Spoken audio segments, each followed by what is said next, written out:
दर्शक नमस्कार. बिहार विशेष या कार्यक्रमामध्ये आपणा सर्वांचं स्वागत. बिहार विशेषच्या व्यासपीठावरती आज प्रहार जनशक्ती पक्ष शेतकरी संघटनेचे शहर अध्यक्ष श्रीयुत अजित कुलकर्णी साहेब उपस्थित आहेत. साहेब, आपलं स्वागत या मुलाखतीमध्ये. खरं तर आपण पाहतो प्रहारच्या वतीनं सातत्यानं एक आंदोलनं शहरामध्ये सुरू असतात. विशेष करून जे प्रश्न सामान्य जनांशी निगडीत आहेत, शहर विकासाशी संबंधित आहेत, त्यातही शेतकऱ्यांचे प्रश्न असतील तर तिथेही ही प्रहार संघटना जी आहे ती आक्रमकपणे आपल्याला आंदोलन करताना दिसते. अभिनव पद्धतीनं आंदोलन हे खरं तर आपण म्हणू की प्रहार जनशक्ती पक्षाचं एक वैशिष्ट्य राहिलं आहे. आणि त्यांचे कार्यकर्ते खरं तर आपण म्हणू की त्यातही परिणामाचा विचार न करता या आंदोलनामध्ये स्वतःला झोकून देत असतात आणि त्या प्रश्नासाठी एक आक्रमक अशी भूमिका घेण्यात येते. मुळामध्ये पक्षाचे नेते किंवा पक्ष तसा पाहिला तर सत्तेच्या बाजूने, आणि सत्तेच्या बाजूने जरी असला तरी स्थानिक पातळीवर मात्र आपल्याला आंदोलन दिसतात. पक्षाचे नेते बच्चू भाऊ जे आहेत तर ते सुद्धा आपल्याला असं दिसतं की तेही कधी कधी आंदोलनाच्या सगळ्या भूमिकेमध्ये असतात, सत्तेत असूनही. एकंदरीत या पक्षाची भूमिका काय आहे आणि सोलापूरच्या प्रश्नाबाबत प्रहार संघटनेचा दृष्टिकोन कशा पद्धतीचा आहे आणि आजही शहराचे कोणते प्रश्न महत्त्वाचे वाटतात, समस्यांवरती कशा प्रकारे संघटना लक्ष ठेवून आहे, असा सविस्तर संवाद आपण अजित कुलकर्णी यांच्याशी साधणार आहोत. सुरुवातीलाच प्रश्न असा विचारायचं वाटतं की प्रहार संघटना आपण म्हटलं की आंदोलन आहेत आणि अगदी बहुतेक आंदोलन एक आक्रमक पद्धतीनेच प्रहारने केलेली आहेत. मी सगळी संघटना जी म्हणून रस्त्यावर जी असते तर ती रस्त्यावरची अशी संघटना की सामान्य जणांच्या प्रश्नासाठी नेहमीच कायम आक्रमक भूमिका लढणारी. नेमकी पक्षाची भूमिका काय आहे? साहेब, पक्षाची भूमिका म्हणजे कसं, जनसामान्यांना न्याय देणे, अपंगांना न्याय देणे, कामगारांना न्याय देणे, म्हणजे जनहितार्थ. आपल्या स्वार्थासाठी कुठल्याही पद्धतीचं आंदोलन किंवा कुठल्याही पद्धतीचं उपोषण वगैरे या बाबतीत म्हणजे आदरणीय आमचे बच्चूभाऊ असतील, यांची भूमिकाच ही आहे की त्यांनी जनसामान्यांना न्याय देणे, जास्त अपंगांच्या बाजूने त्यांचा कल आहे, जेणेकरून त्यांची 125 वेळा रक्तदान करणारा एकमेव आमदार आहे. त्यांच्या लग्नाच्या दिवशी 2 ऑक्टोबरला, आता सांगायचं म्हणजे तुम्हाला त्यांची म्हणजे परिस्थिती सांगतो की 2 ऑक्टोबर दिवशी, गांधी जयंती दिवशी त्यांचं लग्न झालं. नवऱ्याने बायकोच्या हातात आणि बायकोने नवऱ्याच्या हातात तिरंगा झेंडा भारताचा देऊन जो काही खर्च येईल, म्हणजे बँड बाजा असतील, खाण्यापिण्याचा वगैरे, लग्नाचा जो काही असेल, पंचपक्वान्नांचा खर्च, हा खर्च टाळून 250 अपंगांना सायकली देणारा एकमेव महाराष्ट्र राज्यात आपला बच्चूभाऊ शिवाय मला वाटत नाही की बाबा या नेत्याबरोबर काम करायला आपली एकदम छाती फुलून येते. कारण हा व्यक्ती जो आहे हा जनसामान्यांनी तयार झालेला आहे. रक्तदान म्हणजे सर्वश्रेष्ठ दान. आत्तापर्यंत प्रहार जनशक्ती पक्ष शेतकरी संघटनेच्या माध्यमातून महाराष्ट्र राज्यात जेवढं रक्तदान झालं आहे, सगळ्यात मोठा हायेस्ट आकडा प्रहार जनशक्ती पक्षाचा आहे. आणि जनसामान्यांना न्याय देणे, अपंगांना न्याय देणे हेच ध्येय धोरण या पक्षाचं असल्यामुळं फक्त आणि फक्त आणि जास्तीत जास्त आक्रमक आंदोलन करावे लागतात. कारण कसं, जनसामान्यांचे प्रश्न सहजासहजी प्रशासक असतात किंवा अधिकारी जे असतात ते काय बाबा पत्र दिलं की लगेच त्याच्यावर कारवाई करतात किंवा त्याच्यावर हे करतात, असं नाही. त्याच्यामुळं जनसामान्यांबरोबर आपल्या पंक्तीत सगळ्या जनसामान्यांना घेऊन बसून, शेतकरी असतील, सगळे इतर लोक असतील, त्यांना घेऊन निघणारी म्हणजे प्रहार जनशक्ती पक्ष आणि बच्चू कडू होय. नाही, त्याच प्रश्नावरचं खरं म्हणजे दिव्यांगाचे जे प्रश्न आहेत त्या बाबतीत प्रहारने तर आक्रमक भूमिका घेतलेली आपण पाहिली. अगदी तो प्रश्न धसाच लावण्याचा प्रयत्न संघटनेच्या वतीनं करण्यात आला.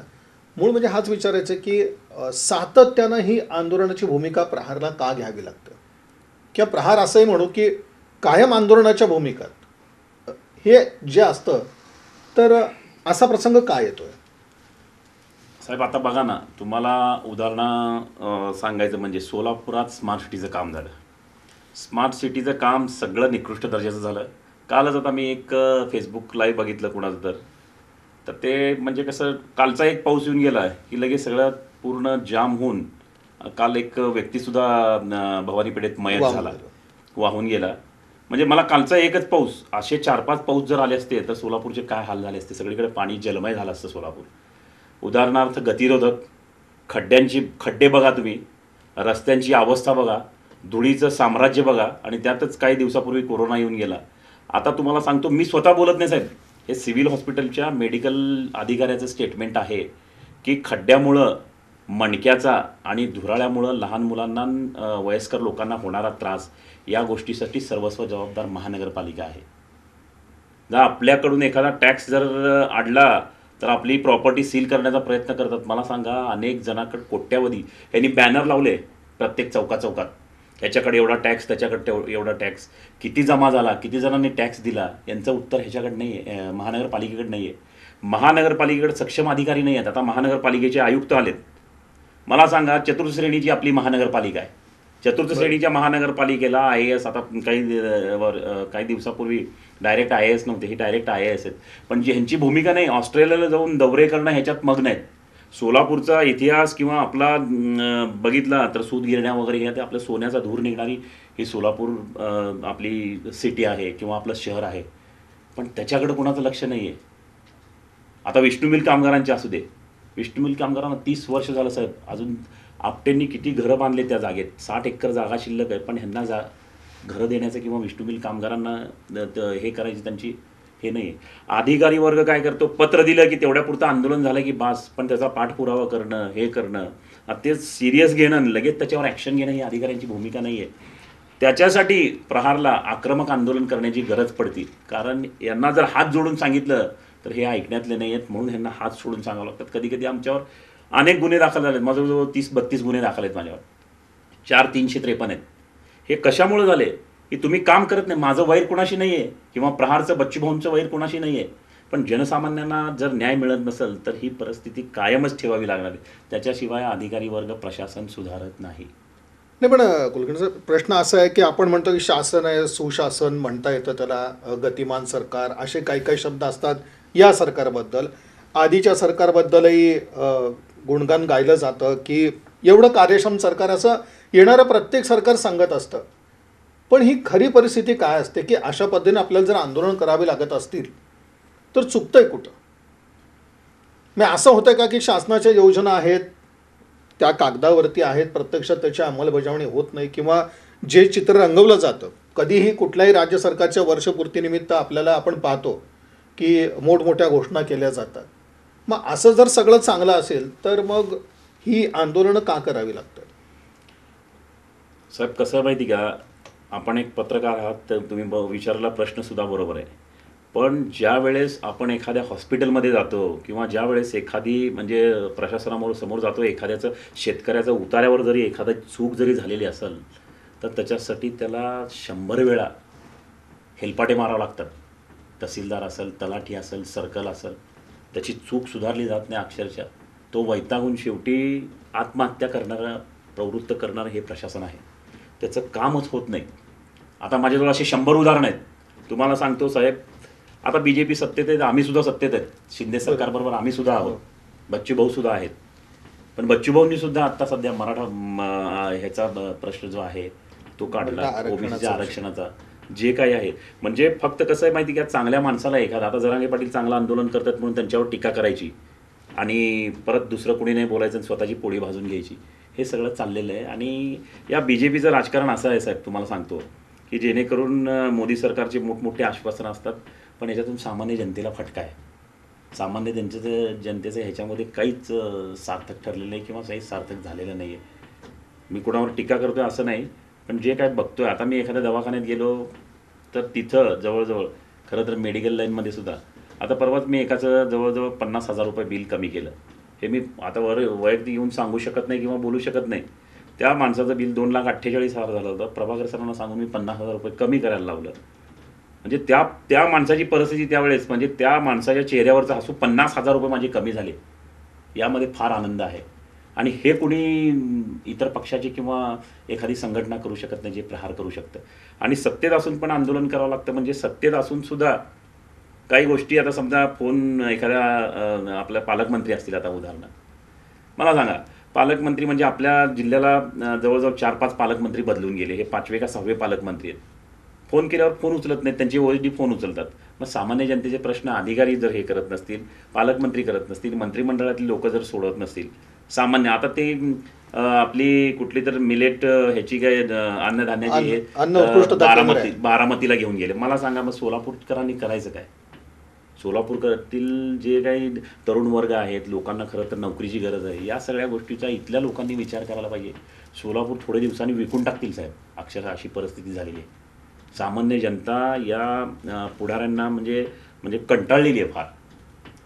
नाही, पण ही सगळी एवढी आंदोलनं सगळे होतात, याच्यामध्ये शेवटी परिणाम आपण बघतो की तुमच्यावरती तुम्ही आता सगळ्या केसेसचा उल्लेख केला. आज कार्यकर्त्यांना म्हणजे याची एक काळजी वाटत नाही का की ज्या पद्धतीचे गुन्हे दाखल होत आहेत त्याला तोंड द्यायचं कसं?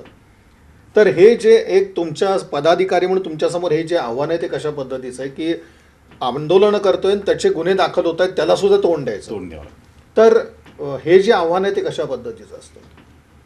साहेब आता मी म्हटलो म्हणजे जवळ शेवटी संघटना चालवणं ही अवघड आहे, अशी काय परिस्थिती आहे? अवघड 100% अवघड आहे. त्याच्यामध्ये एखादं आंदोलन जर आपण करत असेल तर एखाद्या पुढाऱ्याचा फोन येतो, काही आपले मित्र कंपनी असतात, काही एखाद्या अधिकाऱ्याचा फोन येतो, दमदाटी करतात की तुम्ही आंदोलन केले की तुमच्यावर गुन्हे दाखल करेल.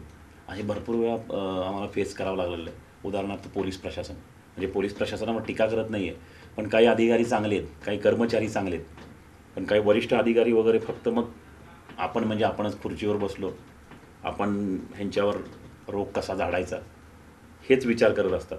आता उदाहरणार्थ सांगतो तुम्हाला साहेब, आम्ही MIDC बापू तिथं दक्षिणमध्ये चालू आमदार आहेत, BJP सत्तेत आहेत, सुभाष बापू देशमुख असतानासुद्धा 1250 एकरचा जो परिसर आहे, एकरचा परिसर जो आहे तो MIDCसाठी त्यांनी मंजूर करून घेतला होता. MIDC आली होती, शेतकऱ्यांना न विचारता त्याच्यावर बोजा चढवला. औद्योगिक वसाहत म्हणून शेतकऱ्यांच्या उतार्यावर बोजा आला. शेतकऱ्यांना विचारलं नाही, काही नाही. बरं, शेतकरी बँकेत गेले, शेतकऱ्यांना तुमच्या उतार्यावर बोजा आहे, कर्ज मिळत नाही. शेतकरी आत्महत्या करायला येत 200 दिवस तिथं ग्रामपंचायतीसमोर उपोषणाला बसले. कुणाला ते दिसलं नाही. 1760 पुढारी, आपल्या 11 तालुक्यात 11 आमदार, 2 खासदार आपले, माजी मंत्री संत्री अनेक पदं भोगलेले, त्यांना हा दिसला नाही. जाऊन भेटले, फक्त काय पद्धतींची जाऊन भेटायची, आम्ही तुम्हाला तुमच्या आंदोलनात आम्ही सहभागी आहोत. पण ज्यावेळेस बच्चूभाऊंनी ही भूमिका तिथं मंत्रालयामध्ये मांडली, देगावकर म्हणून उपसचिव होते, त्यांना सांगितलं की 1 महिन्यात हा प्रश्न निकाली काढायला पाहिजे. आम्ही शेतकऱ्यांना घेऊन गेलो होतो. त्याच्यानंतर बैलगाडी मोर्चा काढून मुख्यमंत्र्यांच्या दारापर्यंत जायचं असं ठरलेलं असताना 30-32व्या दिवशी हा पूर्ण म्हणजे ह्यांचा खेळच संपला. मी डायरेक्ट 4-5 बैलं वगैरे घेऊन मी कलेक्टर साहेबांच्या ह्याच्यामध्ये मीटिंग हॉलमध्ये सगळे बैलं वगैरे घेऊन गेलो. पोलीस प्रशासन वगैरे सगळं जमलं. एवढी परिस्थिती बिकट झाली होती, पण आज आपल्यामुळं त्यांना न्याय मिळाला. साहेब, त्यांची औद्योगिक वसाहतीचं जे काही हे आहे ते पूर्ण तिथं नील झालेलं आहे. म्हणजे हे काम करण्याची आमची ही म्हणजे समजा तिथं आंदोलनच केलं नसतं, शांततेत जर सांगितलं असतं आणि आमच्यावर गुन्हे दाखल होते म्हणून आम्ही जर गप्प बसलो असतो तर त्यांना न्याय कोण देणार सामान्य जनतेला? नाही, पण असे जे गुन्हे दाखल होतात त्याला सुद्धा तोंड देणं एक अवघड गोष्ट आहे. तर या बाबतीत म्हणजे ते कठीण काम वाटत नाही का की आंदोलनं आहेत आणि गुन्हे दाखल तर होणारच? साहेब, आंदोलन आहे करणं, आणि आपण जर त्यांना पोलीस प्रशासनाला पत्र देऊन एखादं जर आंदोलन केलं समजा, तर पोलीस प्रशासन त्याची परवानगी देत नाही. मग परवानगी नाही दिलं म्हणलं की मग परवानगी नाही दिलं तर आपण तसंच जर आंदोलन केलं तर 188 वगैरे करतात, असं 147 काय त्यांच्या नियमाप्रमाणे IPC प्रमाणे दाखल करतातच. पण जर त्यांनी दाखल केलं म्हणून जर आपण गप्प बसलो किंवा गुन्हे दाखल होतील आपल्या अंगावर म्हणून जर आंदोलन नाही केले तर मग ते वंचितांना न्याय मिळणार नाही, शेतकऱ्यांना वगैरे अपंगांना न्याय कोण देणार? आणि त्यातून आमच्यावर गुन्हे दाखल झाले, आमची फॅमिली पण डिस्टर्ब होती साहेब. घरातले प्रसंग कधी कधी असे येतात कोर्टाकडून. मग आता मी जवळजवळ 15 हाच भाग तुम्हाला विचारायची की आहे कोर्टात होतो. 15 दिवस मी कोर्टात असतो, जाऊन उभं राहावं लागतं. ज्यावेळेस आंदोलन वगैरे करतो, उपोषण करतो, 1760 वगैरे सगळे लोक असतात आपल्याबरोबर, पण ज्यावेळेस ही परिस्थिती येते तर आपल्याला एकट्याला कोर्टात उभं राहावं लागतं. नाही इलाज आहे. मग काही गोष्टी आपल्याला दुसऱ्यांसाठी हे करायचं, आपल्याला त्याग करावा लागतो. त्यातली ही म्हणजे रिअल फॅक्ट आहे. मग आता त्याला धरून आता हाच प्रश्न येतो की सत्ता आहे आणि सत्ता असताना सुद्धा मग असा पवित्र का घ्यावा लागतो की एखाद्या फोनवरती किंवा अगदी आपण म्हणू की आपले नेते बच्चूभाऊ आहेत, त्यांना एखादा फोन केला तरी तो प्रश्न मिटू शकतो. मग अशा वेळेला आंदोलनं का? नाही, असे अनेक साहेब, मला रोज 5-25 फोन येतात. त्याच्यापैकी काय जर सिरियस असेल तरी भाऊंना मेसेज करतो डायरेक्ट. आता आपल्या तिथं एकरूप उपसा सिंचनला लोक उपोषणाला बसलेत, शेतकरी अनेक 35 गावचे शेतकरी बसलेत. ते मी भाऊंना मेसेज केला, भाऊंनी म्हटलं ठीक आहे, ओके, जमलं तर तुम्ही बघा, नाही तर मी स्वतः वैयक्तिक हे मुख्यमंत्र्याच्या दालनात मांडतो किंवा मुख्यमंत्र्याच्या कानावर घालतो, नाही तर स्वतः मी समक्ष येतो, हे सांगितलेलं आहे. मग असे कामं असतील, भाऊंनी एक फोन केला, कित्येक कामं झालेत, नाही होत नाहीत असं नाही, पण काही कामं असं की प्रत्येक गोष्ट त्यांना सांगावी, मग कधी कधी काय मग आपण काय करतो असं पण आहे. आपण जनसामान्यांसाठी काय करतो यासाठी आपल्याला पेस करणं फार गरजेचं आहे. आणि त्यातून गुन्हे दाखल होणं म्हणजे होते अजून 50-100 गुन्हे आपल्या नेत्यावर 350 गुन्हे दाखल आहेत. आपल्यावर 50-100 दाखल झाली तरी काही परवा नाही. शेतकरी असतील, अपंग असतील, सगळ्यांसाठी आपण म्हणजे अजूनही जेलमध्ये जायला तयार आहे. काही हरकत नाही, अजून आपल्यावर गुन्हे दाखल होते. आणि ज्या दवाखान्याच्या बिलासंदर्भात सांगितलं, बिलं 50,000ने जर कमी होत असतील तर मग दवाखान्यांच्या बिलासंदर्भात नेमकं काय घडतं? रुग्णांची बिलं कोरोनाच्या परिस्थितीमध्ये तर आपण पाहिलं हो हो की कशा पद्धतीनं ते खरं तर म्हणजे आपण एका बाजूला रुग्णसेवा पण आपल्याला चांगली दिसून आली, पण दुसऱ्या बाजूला अशा ज्या तक्रारी होत्या त्यासुद्धा मोठ्या प्रमाणात आपल्याकडे आल्या की आवाजासव्वा बिल आकारणी बिल झाली आहे. तर ह्या दवाखान्याच्या बिलासंदर्भातला अनुभव कसा आहे बरं? आता म्हणजे ज्या तक्रारी आहेत तुमच्यापर्यंत त्या हो. कशा आहेत? आता शेटे साहेब होते आपले मेडिकलला वरती, की जेणेकरून या जो म्हणजे सगळ्या बिलावरती नियंत्रणाचं. त्यांचं त्यांनी मध्ये प्रश्न उचलला. त्यांनी एक रिट पिटिशन दाखल केलं होतं माझ्यामध्ये हायकोर्टात, की त्याच्यामध्ये तुम्ही पेपरमध्ये वाचलं सुद्धा असेल, की जेणेकरून की ते बिलं जास्त आकारतात आणि नंतर कमी वगैरे करतात असं म्हणजे हे झालं होतं. नाही, कुठलीही बिलं म्हणजे हां. कोरोना बिलं नाही, कोणतीही बिलं. कुठलीही असू दे. मग त्या बाबतीत कसं आहे माहिती का, की बाबा जेणेकरून काय काय डॉक्टर लोक काय करतात की वेटीस धरून पहिल्यांदाच पैसे भरा, नंतर आम्ही तुम्हाला परत देतो. हम्म. म्हणजे पहिल्या एक 50,000 लाख रुपये भरून घ्यायचे, नंतर परत देतो म्हणायचे. पण त्याच्यातच कॅल्क्युलेशन करायचं आणि ते सगळं म्हणजे आता प्रत्येक पेशंट काय शेतकरी असतो किंवा काही काही जणांना वाचायला येत नाही, काही जणांची परिस्थिती बिकट असते, एकदम सिरियस पेशंट असतो, मग त्यांना घाबरवायचं किंवा हे काय हे असं होईल तसं होईल जेणेकरून 4 पैसे जास्त काढायचे. काही डॉक्टर्स आहेत, काही चांगले आहेत, काही असे आहेत, मी त्यांची नावं सांगत नाही. मग अशांना कसं आता रिक्वेस्ट केली, सर हा पेशंट माझ्या जवळचा आहे, तुमच्याकडून काही थोडंफार कमी होत असेल तर त्याला बरं वाटेल. मग त्यावेळेस काही डॉक्टर्स की बाबा ठीक आहे, कुठं ना कुठं संघटना पक्ष आहे, आपल्याला कुठं तर उपयोगाला येतील या हेतूने थोडंफार 4 पैसे इकडं तिकडं करून आपल्याला म्हणजे सहकार्य करतात, जेणेकरून आपण त्यांच्यावर दबाव घालतो असं नाही. मग एखादं जर चुकीचं झालं तर मग आम्ही त्या हॉस्पिटलच्या विरोधात पण आंदोलन, माझ्यावर हॉस्पिटलने पण 2 गुन्हे दाखल केलेत, त्यांच्या विरोधात पण आम्ही आंदोलन उपोषण करतो. पण हे डॉक्टरांना एक सामान्य जनता देव मानते, मग त्यांच्याकडून ही अपेक्षा नाही. काय आहेत चांगले, काय आहेत डॉक्टर्स ते चालायचं. आता 19-20 होतच थोडी. नाही, पण हे सगळं करत असता तुम्ही. अशा वेळेला एक असं असतं की टीका करायची किंवा आरोप करायचा म्हटल्यानंतर या संघटनेवर स्टंटबाजीचा एक आरोप होतो की प्रहारच्या आंदोलन स्टंटबाजी आहे बरं. असं जे म्हणलं जातं, या आरोपाबद्दल काय म्हणायचं? म्हणजे अशी जी आंदोलन आहे त्याला सगळं हिणवलं जातं की स्टंटबाजी म्हणून? साहेब मी आपल्याला सांगतो की जेणेकरून आजपर्यंतचे झालेले माझ्या आंदोलनाचे मी जवळजवळ 1,000 निवेदन दिले असतील, त्याच्यातून जवळजवळ 850 मला प्रशासनाचे प्रतिउत्तर आहेत. आम्ही जे जे आंदोलन केले ते लोकहितार्थ गेलेले आहेत, जनसामान्यांसाठी गेलेले आहेत, शेतकऱ्यांसाठी गेलेले आहेत. स्टंटबाजी ह्याच्यात कुठलीच झाली नाही. मला एखादं सांगायचं की स्टंटबाजी ह्याच्यामध्ये केली, एखादं आंदोलन मला कुणी पण सांगावं, आता तुम्हीच नाही कुणी पण सांगावं की बाबा ह्याच्यात स्टंटबाजी झालेली आहे. वेगवेगळ्या पक्षांनी वेगवेगळ्या संघटनांनी आंदोलन केले, त्यांचे आंदोलन सक्सेस झाले नाही, ते शांततेत केले. आम्ही आक्रमकरित्या आंदोलन केल्यानंतर ते विषय सॉल्व्ह झालेले आहेत. असे मी तुम्हाला 10 उदाहरण देतो. आता आत्ताच सांगितलं तुम्हाला दक्षिणचा आमदारांचा 200 दिवस ते शेतकरी बाप्पू तिथं हे असताना, बाप्पूंनी चालू सत्तेत असताना त्यांचं हे घेतलं नाही. अनेक सर्व पक्षाचे संघटनेचे लोक जाऊन त्यांना भेटले, नुसतं पत्र देऊन म्हटले की मी पाठिंबा देतो, ह्याच्याने होत नसतं. ज्यावेळेस रिअल फॅक्ट होतो, रस्त्यावर उतरलं, त्याच वेळेस हे आंदोलन सक्सेस झालं. मग हे स्टंटबाजी म्हणता येणार नाही ना साहेब. 200 दिवस त्यांना न्याय मिळाला नाही, आम्ही 30 दिवसात त्यांना न्याय मिळवून दिला. मग ही स्टंटबाजी झाली का? आम्ही बैलगाडी मोर्चा मुख्यमंत्र्यांच्या घरापर्यंत नेतो म्हणतो, ही स्टंटबाजी झाली का? आम्ही आमचा जीव धोक्यात घालतो साहेब, तुम्हाला खोटं बोलत नाही. अक्षरशः त्या मधल्या एका ह्याच्यामध्ये ज्यावेळेस बाचाबाची भांडणं झाले त्यावेळेस आम्ही 15 दिवस जेलमध्ये बसलो. आमच्या घरची परिस्थिती काय झाली असेल जेलमध्ये बसल्यावर? मी एक सामान्य माणूस आहे, शेतकरी आहे मी सुद्धा. माझी कुठं बँक बॅलन्स नाही आहे किंवा माझी कुठं हे नाही. मी स्टेशनवर चहा विकत होतो 89 पासून. अजूनसुद्धा मी चहा भेळ विकू शकतो, अजून जरी मी तिथं म्हणजे हे झालं तरी. माझे 2-5 धंदे आहेत तिथं. त्या धंद्यातून मला आवक होती, शेतीकडून मला आवक होती. या ह्याच्यातून माझा गाडा चालवतो. मी पक्षासाठी सुद्धा थोडेफार पैसे खर्च करतो. जर एखादा मला म्हणला की बाबा माझं काम 1 लाख रुपये साहेब मागालेत आणि मला काम होई नाही, तर त्याच्यासाठी सुद्धा मी काम करतो. आणि एखादा म्हणला की माझ्याजवळ 1 रुपया नाही आहे, त्याच्यासाठी सुद्धा मी काम करतो.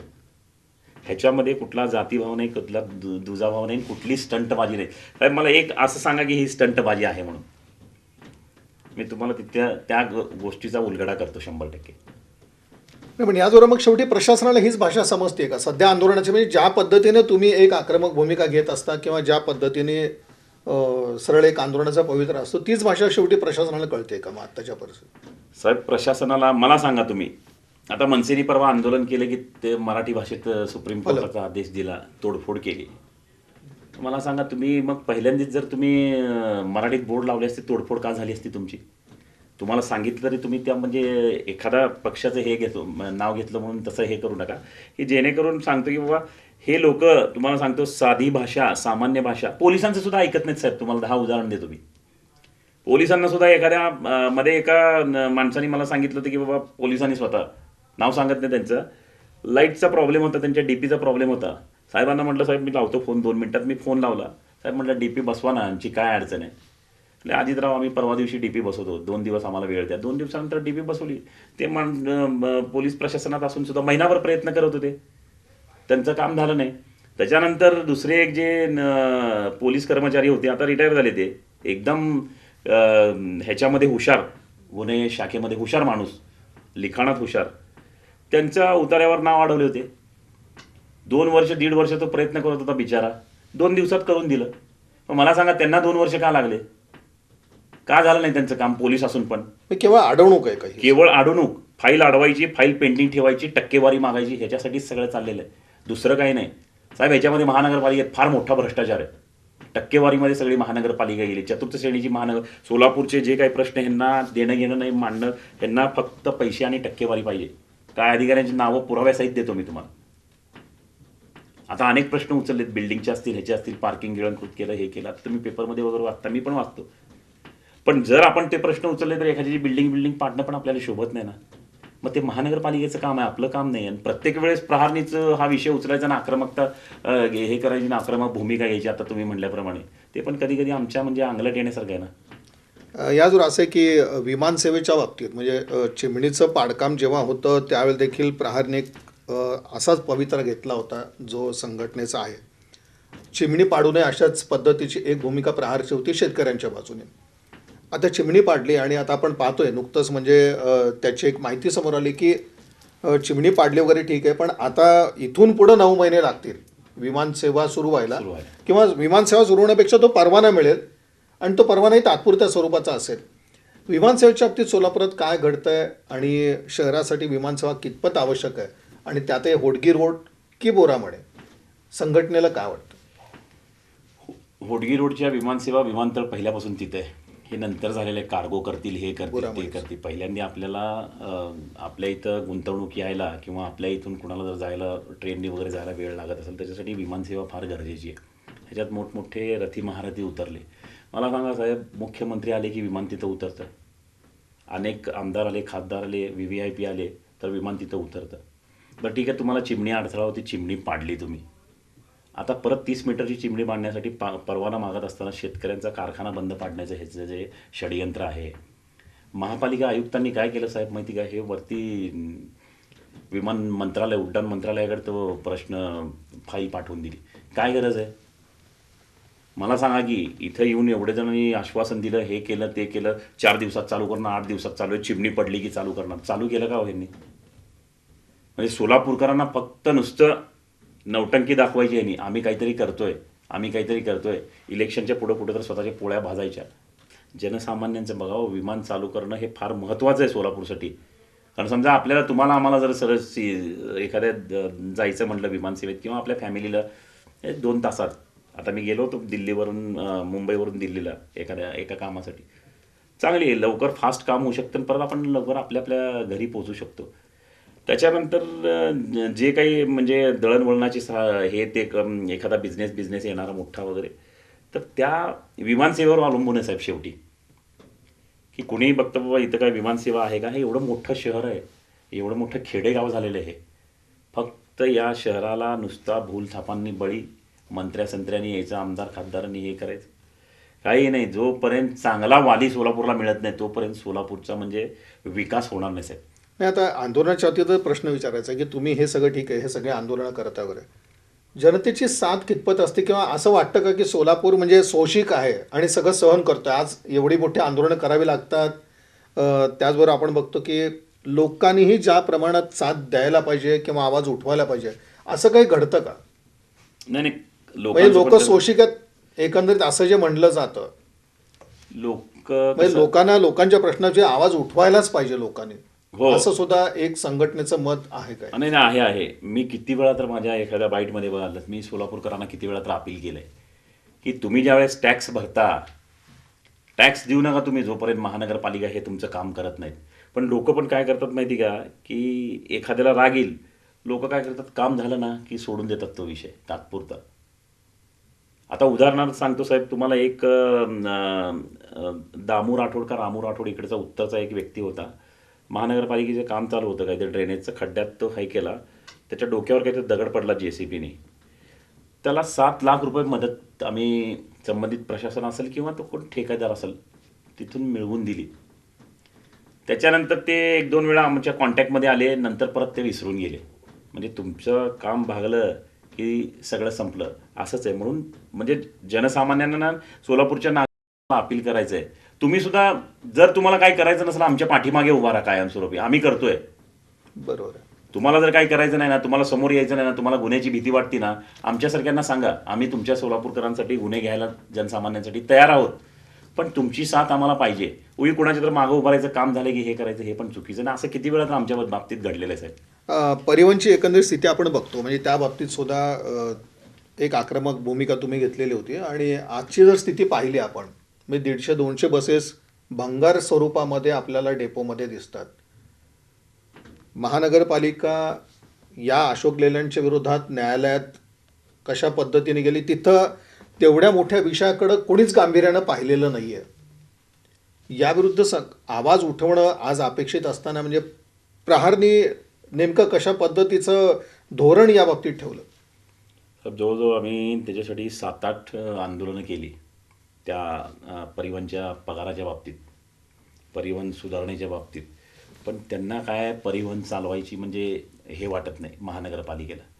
ह्यांना काय माहिती का, की पण जी फसवणूक अशोक लेलँडकडून कंपनीची, सोलापूर महानगरपालिकेची फसवणूक झाली, शहरवासियांची फसवणूक झाली, त्याविरुद्ध आज आवाज उठवणं गरजेचं वाटत नाही का? 100% वाटतंय गरजेचं, बरोबर आहे.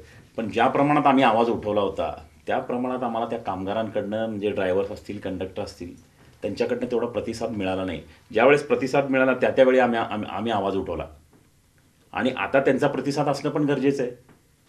जनसामान्यांचा प्रतिसाद असणं गरजेचं आहे. कुणी रिक्षा मिळालं रिक्षाने जातं, कुणी ह्याच्याने जातं, टू व्हीलर त्यांचे गाड्या असतात त्याच्याने जातं. पण परिवहन का बंद पडलं हे सामान्य नागरिक पण सांगत नाहीत. आणि तिथले ड्रायव्हर्स व कंडक्टर्स वगैरे जे काय असतील तिथले कामगार, ते सुद्धा म्हणजे खरी परिस्थिती सांगत नाही. विकायची वेळ का आली, की परिवहन बंद का पडतंय? आता तुम्ही म्हटल्याप्रमाणे एवढे बसेस, त्याच्यावर कोणी आवाज उठवायला? फक्त ते काय केलेलं माहिती का, एक फाईल तयार करायची, संबंधित कोर्टात टाकायची, आपली त्यावर बदली होऊन जाती, त्याच्यानंतर बघाल समोरचा अधिकारी आलेला. म्हणजे कुणाला काही देणं घेणं नाही. परिवहन का बंद पडलंय, बसेस का बंद पडलेत, हे कुणाला देणं? खरं तर हे RTOचं आहे. ही जी बाकीची वाहतूक आहे बंद करून बसेस चालायला पाहिजे, RTOनी त्याच्यात पुढाकार घेतला पाहिजे. हे नाही, अवैध प्रवासी वाहतुकीचं देखील शहरासमोर एक मोठं आव्हान आहे. म्हणजे आज आपण रिक्षांचं जर प्रमाण पाडलं तर एवढ्या मोठ्या प्रमाणात ज्या शहरात रिक्षा धावत आहेत, कित्येकांकडे कुठलेच परवाने नाही आहे, पण तरी देखील या रिक्षा चालवल्या जात रस्त्यावरती आणि बेकायदेशीर अशी वाहतूक होते. नाही, आता अवैध वाहतूक होती ही बरोबर आहे. अवैध वाहतूक करणारे पण सोलापूरचेच आहेत. पण सोलापूर अवैध वाहतूक होती म्हणजे त्याला कुठेतरी लिमिट ठेवायला पाहिजे होतं साहेब. रिक्षाचं एवढं ह्याने अजूनसुद्धा ते परमिट बंद केले नाहीत. तर परवाच मी विचारलं RTOला, परमिट बंद नाहीत, ते चालूच आहेत परमिट. मग परमिट चालू आहे, मग लोकांना काय, घ्या रिक्षान चालवा, घ्या रिक्षान चालवा. आपल्या इथं बेकारी आहे ना सोलापूर शहरामध्ये, जिल्ह्यामध्ये. शेतकरी असेल कोणी असेल, ते बेकारीमुळं, की बाबा माझं पोट कसं चालायचं हा प्रत्येकाला प्रश्न पडलेला आहे. मग त्याच्यामुळं त्यांनी करत असेल तर ते ठीक आहे, अवैध बरोबर आहे, नाही असं नाही. पण त्या परिणामी म्हणजे परिवहन कुठं चालू आहे? परिवहनसुद्धा बंदच आहे ना. अवैध ते चालू आहे म्हणून त्याला दाबून आपण परिवहन चालू करणं गरजेचं आहे. पण परिवहनला पण तेवढी, आणि परिवहनचं साहेब म्हणण्यापेक्षा महानगरपालिकेला कुठलं काही देणं घेणं नाही. परिवहन कोणाच्या अंडरमध्ये येतं? महानगरपालिकेच्या अंडरमध्ये येतं. एवढ्या वेळा आंदोलन उपोषण करून त्यांचे पगार मिळवून दिले, त्यांचा पण प्रतिसाद नाही आणि ह्या महानगरपालिकेच्या अधिकाऱ्यांचा सुद्धा प्रतिसाद नाही. त्यामुळं आम्ही त्यांना रामराम केलेलं साहेब. एकंदरीत आपल्याला म्हणजे प्रहारच्या बाबतीत जर बोलायचं म्हटल्यानंतर प्रहारचं काही दबावाचं राजकारण आहे का, की कुठल्याही मुद्द्यावरती आवाज उठवायचा हां. आणि शासन दरबारी तो दबाव टाकायचा आणि आपलं एक महत्त्व दाखवून द्यायचं. अशा पद्धतीचं काही काम आपल्याला दिसून येतं का याच्यामध्ये? म्हणजे ठीक आहे की आज आता सरकारकडे तसं पूर्णपणे बहुमत आहे, पण हे जर बहुमत नसेल तर अशा वेळेला मग अशी जी भूमिका असते तर ती महत्त्वाची ठरते आणि शासनावरती दबाव टाकून कामं करून घेणं हा काही रोल दिसतो का? म्हणजे अगदी आरक्षणाच्या बाबतीत सुद्धा बच्चू कडूंची जर भूमिका पाहिली आता, मग ती लगेच सरकार तर आपल्या दृष्टीने तर सगळं प्रयत्न करत असताना एक पुन्हा मराठा आरक्षणाच्या दृष्टीनं बच्चू कडू यांची भूमिका आपल्याला समोर येते. हे राजकारण कशा पद्धतीचं आहे प्रहारचं? त्याला आधार म्हणतो आपण, तर तो आधार आहे की नाही? आता की आज हा मुद्दा महत्त्वाचा वाटतोय, आज ही भूमिका, उद्या एक वेगळी भूमिका, असं काही प्रहारचं राजकारण आपल्याला दिसतं का? नाही नाही साहेब, वेगळी भूमिका म्हणण्यापेक्षा जेणेकरून कसं झालेलं माहिती का साहेब, बच्चू भाऊ नेहमी माणसाळलेला माणूस आहे. बच्चू भाऊंकडे एखादी तक्रार गेली की त्याचा पाठपुरावा करून त्याला न्याय कसं मिळवून देणं हे बच्चू भाऊंना चांगलं माहिती आहे. म्हणून ते दबाव तंत्र नाही आहे. आता कित्येक वेळा समजा मंत्रालयात पण भाऊ अधिकाऱ्यांना हे करतात की बुवा ते काम झालंच पाहिजे. मग मला सांगा, ते वैयक्तिक स्वार्थासाठी नाही आहे ना साहेब. हे सरकारमध्ये राहून सरकारलाच विरोध, अशी सुद्धा आपण बच्चू भाऊंची भूमिका बघितलेली आहे. जनसामान्य शेतकऱ्यांसाठी ना. आता आरक्षणाच्या मुद्द्यावर आरक्षण देणं म्हणून ती भूमिका आहे ना भाऊंची. ही भाऊंची भूमिका ही वैयक्तिक स्वतःच्या स्वार्थासाठी किंवा फक्त प्रहार जनशक्ती पक्ष शेतकरी संघटनेसाठी नाही आहे साहेब. की आता मराठा आरक्षण तुम्ही उदाहरणार्थ बघता, ओबीसीचे छगनराव भुजबळ जातीय तेढ निर्माण करतायत. कुठंतरी महाराष्ट्र पेटू नये याच्याबद्दल हे बघा, मराठ्यांनी आरक्षण मागितलं, कुणबीचे जे काय आहे दाखले मिळाले, हे मिळाले, उदाहरण मिळाले, मग सरकारने आरक्षण देणं गरजेचं आहे. पण ठीक आहे, नाही देणं, मग तुम्ही त्याच्यात चर्चा करणं, सरकार आहे, तुम्ही चर्चा करा. भाऊ काय मध्यस्थी मार्ग काढतायत बच्चू भाऊ, की बाबा कुठंतरी हा तेढ निर्माण झालेला शांतता व्हावं, सायलेंट व्हावी, आणि ते पण रास्त मागतात ना त्यांची पण भूमिका अशा काय? वेळेला बच्चू भाऊ सरळ म्हणतात की सरकार गंभीर दिसत नाही आरक्षणाच्या बाबतीत. सत्तेच्या बाजूने बच्चू भाऊ असताना अशा पद्धतीची जे स्टेटमेंट येतात, हे काय असतं? नाही, बरोबर आहे ना साहेब. जी काही खरी बाजू मांडतात बच्चू भाऊ म्हणजे कसं आहे, खरी आता एखादी बाजू खरंच ही सरकार म्हणजे ह्याच्यामध्ये नाही आहे की माझी मनस्थिती नाही आरक्षण द्यायची. त्यांना काहीतरी वाटलं, त्यांनी चर्चा केली, जरांगे पाटलांनी मुख्यमंत्र्यांनी काहीतरी केली, भाऊ तिथं उपस्थित होते आणि भाऊंनी जाताना सांगितलं होतं की बाबा आम्हाला दिव्यांग मंत्रालय मिळत असेल तर आम्ही तुमच्याबरोबर येतो म्हणून स्पष्ट मुख्यमंत्री उपमुख्यमंत्र्यांनी देवेंद्र फडणवीसांनी फोन केलं. भाऊंची स्टेटमेंट आहे, तुम्ही ऐका. मग त्याच्यामुळं ते अपंगांसाठी आहे, सत्तेत राहून कामं करून घेता येतात, त्याच्यासाठी भाऊ तिकडे गेले. पण लोक काय बोलतात की हे एवढे पैसे आणि तेवढे पैसे. मला सांगा, एखादा माणूस जर एवढे पैसे घेऊन, पण ठेवणार कुठे एवढे पैसे घेऊन? सगळ्यांची ईडी सीडी CID चौकशी चालू आहे. आणि ज्या वेळेस आपण सत्य परिस्थिती मांडतो ना, की लोकांना काय वाटतं बाबा ही स्टंटबाजी, किंवा सत्तेत असून पण, मग सत्तेत असून पण काय कामं होत नाहीत, त्याच्यामुळे बच्चू भाऊ चिडतात ना. मग नाही, अगदी आपण मंत्रिपदासाठी पण बघतो की मंत्रिपदासाठी सुद्धा ते या सरकारवरती टीका करायला काही मागं पुढं बघत नाहीत बच्चू भाऊ. नाही, मंत्रिमंडळात आता तुम्ही शब्द दिला होता, सरकारने शब्द दिला की या आम्ही तुमचा विचार करू. मग असं म्हटल्यानंतर तुम्ही जर दुतोंडी भूमिका घेत असाल तर भाऊ बोलणारच ना. आणि भाऊंची भूमिका त्या मंत्रिमंडळासाठी म्हणजे दिव्यांग मंत्रालय मागतायत. तुम्हाला दिव्यांग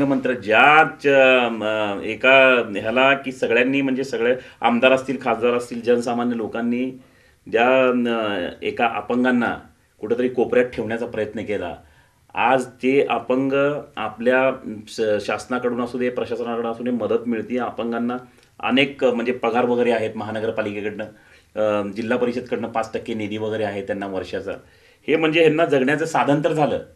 हे सगळं बच्चू भाऊंमुळं झालं साहेब. कुठल्याही मंत्र्यासंत्र्यांनी त्यांचा विषय उचलला नव्हता. वंचित घटकाकडे ज्यावेळेस बच्चू भाऊंनी लक्ष दिलं, तेच आज प्रभावात आलेले आहेत. त्यामुळं बच्चू भाऊंच्या बाजूने अपंग असतील, शेतकरी असतील, हे सगळे. आणि आपली खरी भूमिका मांडणं, मग हे चूक आहे असं मला पण वाटत नाही. बरं, याचवर असं दिव्यांगाचा आता हा विषय निघाला. सोलापुरात एक मेळावा देखील एक झाला दिव्यांगाचा, तो एक मोठी उपलब्धी ठरली. पण दिव्यांगांसाठीची जी काही आपल्या महानगरपालिकेकडनं उपाययोजना आहे की त्यांच्यासाठी योजना आहे, त्यांच्यासाठी निधी आहे, 5% निधी तो बजेटचा खर्च केलाच पाहिजे, असा एकंदरीत आपल्याला नियम सांगतो. ही परिस्थिती कशा पद्धतीची की खरंच महानगरपालिका, जिल्हा परिषद जी आहे दिव्यांगांसाठी योजनांची प्रभावी अंमलबजावणी त्यांच्याकडनं होतीये का? दिव्यांगांसाठी ह्यांनी कारण अंमल खास करून आपण बघतो तिथं सुद्धा तुमचं एक मोठं आंदोलन चालेल. दिव्यांगांसाठी आता किती तर करोड रुपये, 15 का 16 करोड रुपये महानगरपालिकेकडे शिल्लक आहेत दिव्यांगांसाठी. वर्षाला 5 आपल्या ह्याच्यावर वर्षाला 5% निधी, 5% समजा 1 करोड, तर त्याचे 5% काढायचे. 5% काढल्यानंतर त्याचं कॅल्क्युलेशन करायचं की बाबा सोलापुरात किती अपंग आहेत, त्यांना काय सेवा देऊ शकतो आपण बँकेच्या माध्यमातून, किंवा आपण रोख स्वरूपात देऊ शकतो, किंवा काही तुम्हाला टायपिंगच्या ह्याच्या त्याच्या मशीन्स की झेरॉक्स मशीन वगैरे हे अशा पद्धतीचं त्यांना देणं आहे. पण या लोकांची मनस्थिती नाही आहे. या लोकांचं फक्त आपलं भरलं ना बास, त्या दिव्यांगांसुद्धा कोण लक्ष देत. बच्चूभाऊंनी आता नाशिकला त्या अपंगांच्या निधीसाठी आयुक्तांबरोबर नोकझोक झाली होती भाऊंची. हे वैयक्तिक स्वतःच्या स्वार्थासाठी नव्हती, अपंगांना न्याय देण्यासाठी ज्या काही गोष्टी घडतायत ते खरं तर प्रशासनाचं काम आहे. तुम्ही काय उपकार करत नाहीये. प्रशासनाने काय करायला पाहिजे, 5% निधी, जे काही 5% निधी आहे तो त्यांना द्यायला पाहिजे. ते पहिल्यांदा त्यांच्या बँक खात्यात जमा करायला लागलं. त्याच्यासाठी सुद्धा बच्चूभाऊंना 17 वेळा भांडणं करावं लागतात. म्हणजे ह्यांची म्हणजे सांगा, प्रशासन, शासन द्यायला तयार आहे, शासनाने सगळं हे केलेलं आहे, शासनाने निधी दिला, हे दिला, बाराभानगडी दिला. दिव्यांग मंत्रालय महाराष्ट्र राज्यात का पूर्ण भारत देशात दिव्यांग मंत्रालय पहिल्यांदा झालेलं आहे, आणि त्या दिव्यांग मंत्रालयाचे बच्चूभाऊ अध्यक्ष आहेत. अभिमान आहे. हे दिव्यांग मंत्रालय कोणी केलं नाही. त्यांना 5% निधी द्या म्हणून कोणी म्हणत नाही. मग हे प्रशासनाचं काम बच्चूभाऊ करतात, त्याच्यासाठीच भांडावं लागतं. शेवटचा प्रश्न असा आहे की बच्चूभाऊ मंत्री होतील का, आणि ते मंत्री झाल्यानंतर ही जी आंदोलनं करावी लागतील ती थांबतील का? नाही, बच्चूभाऊ 2024ला तर 100% कॅबिनेट मंत्री होणार, चांगलं भाऊंकडे खातं येणार अशी ईश्वरचरणी प्रार्थना करतो. कारण ज्या वेळेस आपल्याकडे एखादं चांगलं खातं येतं त्याच वेळेस आपण जनसामान्यांची म्हणजे सेवा करू शकतो, निधी वगैरे आपण वाटप करू शकतो. आपल्या प्रभागात असू दे किंवा आपल्या मतदारसंघात असू दे किंवा इतर सुद्धा. भाऊंनी अनेक निधी इकडं तिकडं सुद्धा वळवलेत, त्याचे पण आपल्याकडे भरपूर पुरावेत. तर 2024ला भाऊ 100% मंत्री होतीलच. आणि त्यातून त्यातल्या त्यात भाऊंना प्रत्येक वेळेस त्रास द्यायला नको वाटतं, त्याच्यासाठी आंदोलनं करावं लागतं. आम्ही काय बाकीच्या जिल्ह्यात सुद्धा करतात, पण सोलापूर शहर जास्त आक्रमक आहे. तर हे काम नाही झालं, आणि सत्तेत जरी असेल तर काम नाही झालं, तर बच्चूभाऊ 100% आम्हाला सांगणार की तिथं तुम्ही उपोषणाला बसा, आंदोलन करा. जोपर्यंत जनसामान्यांना न्याय मिळत नाही तोपर्यंत आंदोलन ही चालूच राहणार, आंदोलन ही करत राहणार. आणि सत्तेत जरी असलं तर एखादं आंदोलन बिंदोलन टाळू शकतं किंवा थांबवू शकतो आम्ही. बच्चूभाऊंनी फोन करून सांगितलं की ते काम होतं, ऑलरेडी आता सुद्धा होतात, पण त्यातल्या त्यात आंदोलन करायची वेळ येऊ नये अशी सुद्धा मी ईश्वरचरणी प्रार्थना करतो. जनसामान्यांचे प्रश्न जोपर्यंत सुटत नाही तोपर्यंत आंदोलन चालूच राहणार, आणि ती आंदोलन आम्ही करत राहणार, आणि त्याचा परिणाम भलेही काही असू देत, पण सामान्य जनांसाठी प्रहार संघटनेचे पदाधिकारी कार्यकर्ते हे कायमच रस्त्यावर उतरतील. एक अशी भूमिका प्रहार जनशक्ती पक्ष शेतकरी संघटनेचे शहर अध्यक्ष अजित भाऊ कुलकर्णी यांनी मांडलेली आहे. आणि बच्चूभाऊंच्या मंत्रिपदाच्या बाबतीत त्यांना पूर्णपणे विश्वास आहे की 2024मध्ये बच्चूभाऊ हे मंत्रिपदी विराजमान असतील, आणि याचबरोबर दिव्यांगांसह अन्य समाज घटकांना ते निश्चितच त्या माध्यमातून न्याय देतील असा देखील एक आत्मविश्वास अजित कुलकर्णी यांना वाटला. महत्त्वाचं म्हणजे सोलापूर शहराचे जे स्थानिक प्रश्न आहेत आणि त्यावर प्रहारने आजवर घेतलेली भूमिका आणि एकंदरीत पुढची वाटचाल या संदर्भात त्यांनी सविस्तर असा संवाद बिहार विशेष या कार्यक्रमाच्या माध्यमातून सविस्तर असा संवाद साधला. याबद्दल बिहार न्यूजच्या वतीनं मी त्यांचे मनपूर्वक आभार मानतो. साहेब, धन्यवाद.